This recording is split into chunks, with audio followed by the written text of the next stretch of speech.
एक कपल कि जो यहाँ पर एडमिट था, एक आदमी, और जैसे ही वो आदमी अपनी बीमारी से मरा, उसकी वाइफ उसी के बाजू में बैठी थी। वो ये सदमा बर्दाश्त नहीं कर पाई और वहाँ पर वो भी गुजर गई। हम लड़ेंगे ज़रूर लेकिन अलग नहीं होंगे।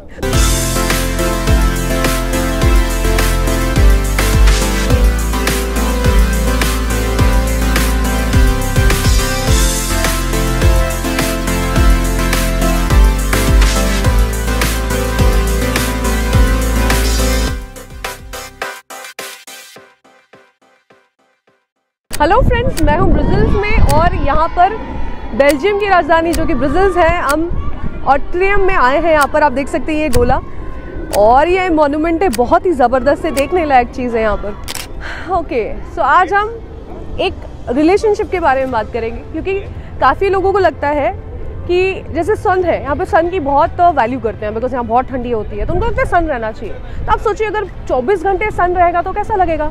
आप कहेंगे कि नहीं, वो ठीक नहीं लगेगा, बिकॉज रात भी तो चाहिए सोने के लिए, है ना। तो उसी तरह हम रिलेशनशिप में मानते हैं कि हमेशा सुनहरे दिन होने चाहिए, डार्क डेज नहीं होने चाहिए, झगड़े नहीं होने चाहिए।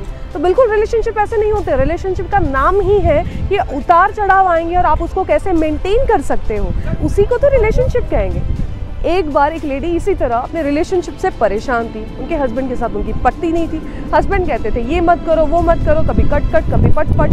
तो उसने डिसाइड कर लिया था, वो एक डॉक्टर थी और अपनी माँ से अपनी केबिन में बैठकर, जो कि एक हॉस्पिटल में है, बात कर रही थी और कह रही थी कि भाई मम्मी, बस अब मैं नहीं रह सकती इस आदमी के साथ, जब देखो लड़ाई होती रहती है, तो मैंने सोच लिया है कि मैं उसे तलाक दे दूँगी।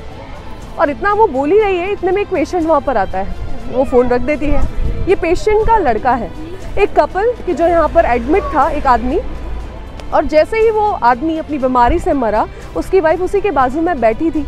वो ये सदमा बर्दाश्त नहीं कर पाई और वहाँ पर वो भी गुजर गई। उसका दोनों का हाथ पकड़ के वो दोनों ने अपनी जान दे दी, ऐसा कह सकते हैं, क्योंकि एक पार्टनर के मरने पर अपने आप ही दूसरे को इतना सदमा लगा कि वो इस दुनिया में जीने लायक नहीं रही। तो ये देखकर वो बहुत ही प्रभावित हो गई थी ये डॉक्टर, बिकॉज वो मानती थी कि उसका रिलेशन अच्छा नहीं है, कि एक रिलेशन इतना अच्छा कि एक के जाने पर सदमे से दूसरा गुजर जाए, यानी कितना बेहतर रिलेशनशिप होगा। तो जैसे ही उनका लड़का उनकी डेड बॉडी और सारे डॉक्यूमेंटेशन करने आया, तब उसने पूछा कि आपके जो माता पिता हैं, इनको मैं आइडलाइज करती हूँ, इतना प्यार है उनके दोनों के बीच में, मैंने देखा एक गुजरा दूसरा भी उसके साथ चल पड़ा, तो भाई वो कभी लड़ते नहीं होंगे ना, हमेशा बहुत खुशी खुशी रहते होंगे। तब उनका बेटा कहता है आप ये क्या कह रही हैं, किसने कहा वो लड़ते नहीं हैं, वो इतना लड़ते थे कि हमको छुड़ाना पड़ता था, लेकिन प्यार भी दोनों में उतना ही था। और रिलेशनशिप का मतलब ही ये है कि जब वो लड़ते भी थे, बाद में सुलह भी बहुत जल्दी कर लेते थे, क्योंकि उन्होंने लड़ाई पर ये नहीं सोचा कि हम अलग हो जाएंगे, बल्कि ये सोचते थे कि और भी ऐसे सुनहरे दिन साथ में हम बिताएंगे।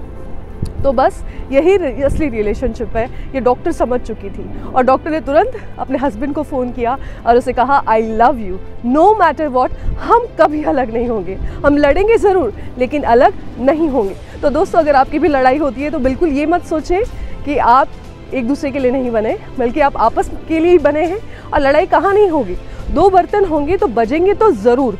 तो आप बस अपने रिलेशनशिप पर काम करिए, लड़ाई को फाइनल मत समझिए, इसको बस एक कोमा समझिए। उसको कोमा को आगे बढ़ना होता है, कोमा के बाद सेंटेंस और होता है, कंप्लीट नहीं हुआ, फुल स्टॉप नहीं है। So see you friends in my next video. Subscribe and like this channel, bell icon ज़रूर दबाइएगा ताकि ऐसे ही वीडियोस आपको मिलती रहे।